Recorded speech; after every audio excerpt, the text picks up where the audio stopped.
হচ্ছে কি আমাদের এনশিওর করতে হবে প্রপারলি মিউটেক্স ইউজ করে সিনক্রোনাইজেশন করা যায় কিনা সেটা আমরা বুঝি। এই লাইনটা দিয়ে বেসিক্যালি মিউটেক্স ভ্যারিয়েবলটাকে ডিক্লেয়ার করা হয় থাকে নোটেশনটা দেখে pthread_mutex_t এইটার পর কোনো কিছু থাকা মানে এখানে মিউটেক্স নাম আছে মনে করেন দ্যাট ইজ দ্য নেম আমি এটাকে ডিনোট করলাম m দিয়ে সো এটাকে এক যে কোনো নাম দেওয়া যেতে পারে ওকে মিউটেক্স এর জায়গাতে you can give any sort of name okay let's say আমি এটাকে মিউটেক্স এর জায়গাতে নাম দিলাম জাস্ট m ওকে সেই ক্ষেত্রে কি text গুলো will be replaced with m variable মানে আদারওয়াইজ তো এই যে মিউটেক্স আমি মুখস্থ করতে পারি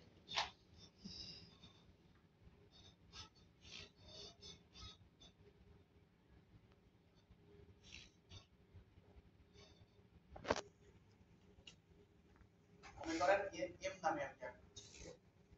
আচ্ছা ওকে সো বেসিক্যালি এই লাইনটার মানে আমরা এই যে pthread_mutex_t এটা দেখলে কি বুঝে দিবেন mutex ভ্যারিয়েবল ডিক্লেয়ার করা হয়েছে পরে নাম যে কোনো কিছু থাকতে পারে এখানে নাম দিলাম আমি pdf ওকে সো এই pthread_t এই যে এই লাইনটাতে এরপর বেসিক্যালি ফাংশনটা এক্সিকিউশন কোথা থেকে শুরু হবে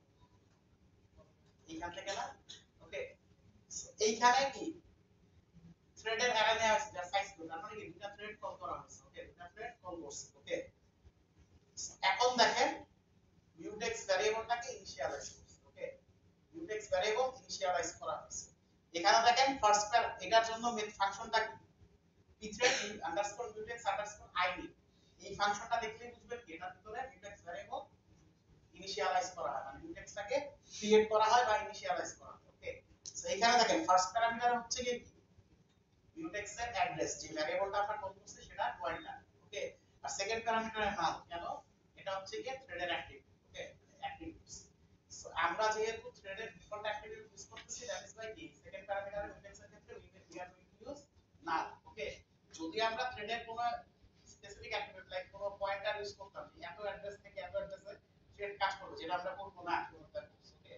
সো দ্যাট তাহলে ওখানে ওই পয়েন্টারের রেঞ্জটাই বসবে বাট এখানে যেহেতু আমরা default attribute of threads use করছি তাই নাও থ্রেডের ক্ষেত্রে নাও এখানেও নাও ওকে এতটুকু ক্লিয়ার এখন মানে বেসিক্যালি মিউটেক্স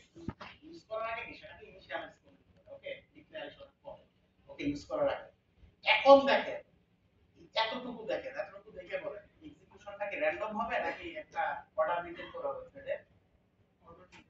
শিওর দেখেন তো অর্ডার মেইনটেইন করা হবে কি র‍্যান্ডম জয়েন আর ক্রিয়েট কি একসাথে আছে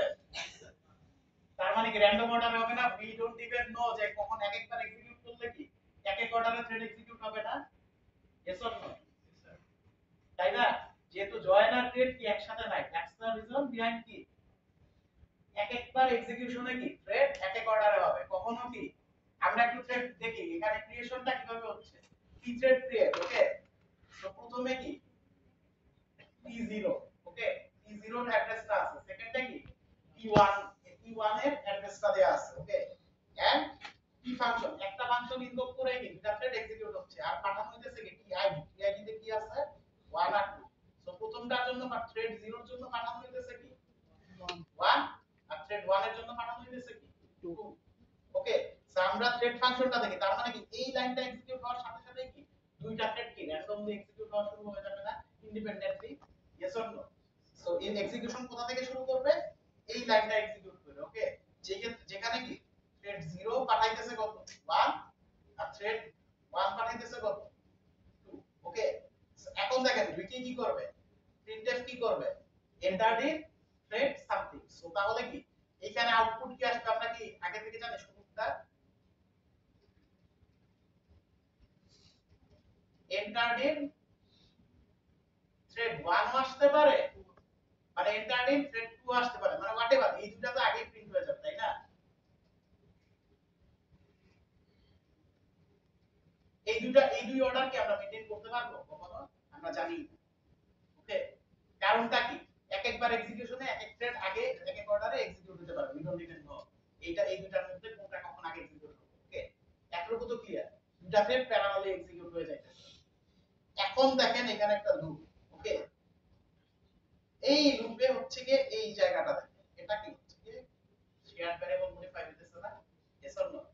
সামের ইনিশিয়ালাইজেশন ভ্যালু কত 0 ওকে 0 সো এইখানে তার মানে কি আমাদের মানে ওয়েট ফাংশন কখন ইউজ করতে হবে ক্রিটিক্যাল সেকশন মডিফিকেশনের আগে আর